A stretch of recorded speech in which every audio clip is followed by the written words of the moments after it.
E aí entra aquela questão, toda autoridade é constituída por Deus. E quando eu estava falando a palavra autoridade no hebraico, né, mishpat, ela também tem um significado de governo, de administração. E os irmãozinhos quebram a cabeça, toda autoridade é constituída por Deus, então o ditador, foi Deus, e aquilo não foi Deus, e fica essa briga. Só que a gente vai entender o que é uma autoridade. E, primeiramente, a autoridade maior é Deus. Né? Então, Deus, ele sendo a autoridade maior, ele exige dos seres humanos adoração, obediência, e ele constitui, né, pessoas para que essas pessoas representem o interesse de Deus. Então, quando a Bíblia diz que toda autoridade é constituída por Deus, porque toda autoridade tem a obrigação de representar os interesses de Deus. E se a autoridade não estiver representando? Então ela saiu da função.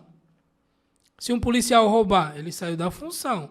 Ele deixou de ser lei para ser bandido. Não é verdade? É.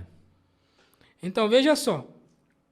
Todas as leis, né, boas, elas são feitas para trazer o quê? Organização. E para trazer o quê? Proteção à vida. Por isso existem leis de trânsito. A Bíblia não fala de lei de trânsito. Mas as leis de trânsito no começo não existiam.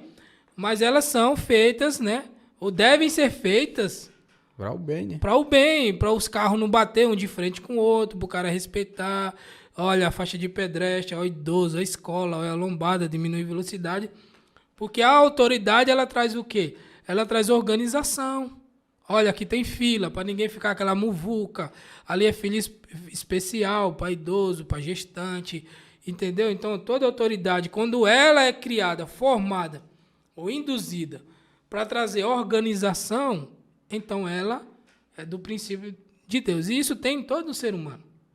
Todo ser humano. Se você põe um monte de gente, as pessoas, pelo instinto, vão se organizar em um grupo e vão começar a criar leis. Para quê? Para trazer justiça, para ninguém ser favorável, né? Infelizmente, às vezes, os líderes se apossam do poder, em vez de trabalhar e gerir para Deus como gerente, como mordomo, que trabalha para o seu patrão, as pessoas se apossam e roubam, digamos assim, a glória de Deus para elas e começam a massacrar as pessoas. Então, em Romanos 13, a partir do versículo 1, diz assim, né? Toda alma esteja sujeita às autoridades superiores. Olha só, considera que a autoridade é superior. Porque ela recebeu, né? Recebeu esse poder. Porque não há autoridade que não venha de Deus. Como eu falei, a autoridade aqui é governo, é administração. E as autoridades que foram ordenadas por Deus. Por isso, quem resiste à autoridade resiste à ordenança de Deus. E os que resistem trarão sobre si mesmo a condenação. Quer dizer, a autoridade ela também serve para condenar. Porque os magistrados não são terror para boas obras, mas para as más. Quer tu, pois, não temer a autoridade? Olha que interessante, você não quer temer a autoridade, né? Faz o bem e terás louvor dela, porque ela é ministro de Deus para teu bem.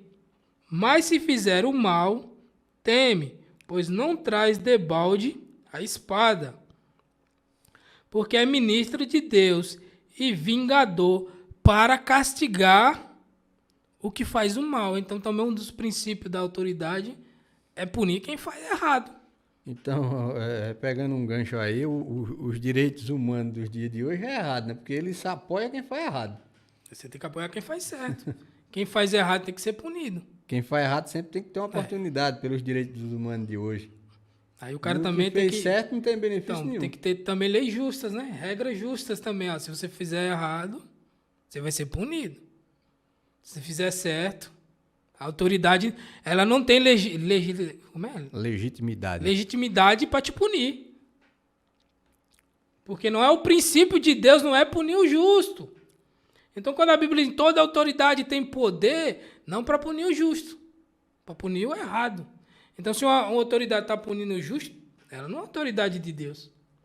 Ela é errada. Esses juízes são condenados, né? Porque lá em Isaías, Deus pega pesado com eles. Porque ela é ministra Condena de Deus esse tipo de juiz, né? para teu bem, né? Mas se fizer o mal, teme, pois não traz debalde a espada. Eu já li o versículo 5. Portanto, é necessário que lhe esteja sujeito, não somente pelo castigo, mas também pela consciência. Por essa razão também pagais tributos, porque são ministros de Deus, atendendo sempre a isto, né? Portanto, dai a cada um o que deveis, a quem tributo, tributo, e a quem imposto, imposto, e a quem temor, temor, e a quem honra, honra. Olha só, então nós devemos pagar autoridade, o governo tem que dar imposto. Você gostando ou não, tem que pagar imposto. Não existe nenhum problema de pagar imposto. O imposto também é uma coisa boa. Infelizmente, quando se torna ruim? Quando a autoridade não retribui o imposto, o imposto é para quê? Você paga imposto, você tem segurança, você tem hospital, você tem educação. Pelo menos na teoria é isso, né? Mas quando o governo ele se apossa, aí ele causa o quê? Injustiça. Quer dizer, quem foi levantado, aí não levanta o político para roubar a gente, ele levanta para as coisas andar, para ter estrada, para ter avião, para ter o carro, né? Infelizmente, às vezes acontece da autoridade se apossar e não governar para o povo. Governar para os grupos. Né? Mas quando ela governa para o bem do povo, ela tem sim que ser obedecida, você tem que sim pagar seus impostos.